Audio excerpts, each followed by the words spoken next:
नदी का घमंड। एक समय की बात है, नीरा नाम की एक चंचल नदी ऊंचे पहाड़ों से बड़े वेग के साथ बहती थी। उसे अपनी तेज धारा और शक्ति पर बहुत घमंड था। वो जहां से भी गुजरती शोर मचाते हुए कहती कि उसके जैसा बलवान कोई नहीं है। अपनी ताकत दिखाने के लिए नीरा रास्ते में आने वाले बड़े बड़े पत्थरों को अपनी लहरों से टक्कर मारती। देखो मैं कितनी ताकतवर हूँ। वह चिल्लाई। उसने किनारे पर खड़े एक छोटे पेड़ को अपनी तेज लहरों से झकझोर दिया। बहते बहते नीरा विशाल समुद्र तक पहुंच गई, जिसका नाम अर्णव था। अर्णव बहुत ही शांत, गहरा और गंभीर था। नीरा ने अर्णव को देखते ही अपनी शेखी बघाड़ना शुरू कर दिया। नीरा ने गर्व से अर्णव से कहा, अर्णव भाई, क्या तुमने मेरी ताकत देखी? मैं पहाड़, मकान और बड़े बड़े पेड़ अपनी एक ही लहर में उखाड़ सकती हूँ।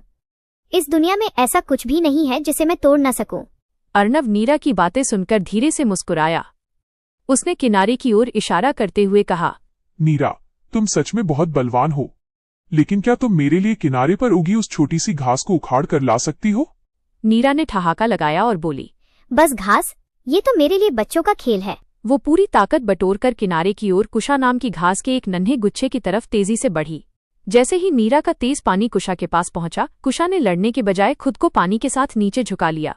नीरा का सारा वेग कुशा के ऊपर से निकल गया, पर कुशा अपनी जगह से टस से मस नहीं हुई। नीरा को बहुत गुस्सा आया। उसने एक बार फिर पूरी शक्ति लगाई और एक विशाल लहर उठाई। लेकिन जैसे ही पानी आया, कुशा फिर से विनम्रता के साथ झुक गई। नीरा का सारा प्रयास खाली गया और वो थकने लगी। अंत में थकी हारी और मायूस होकर नीरा अर्णव के पास वापस आई। उसका सिर शर्म से झुक गया था। उसने धीरे से कहा, अर्णव भाई, मैं हार गई। मैं उस छोटी सी घास को भी नहीं हिला सकी।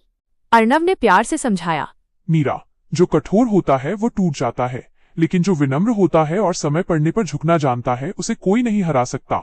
नीरा अब समझ गई थी कि असली ताकत घमंड में नहीं, बल्कि विनम्रता में है।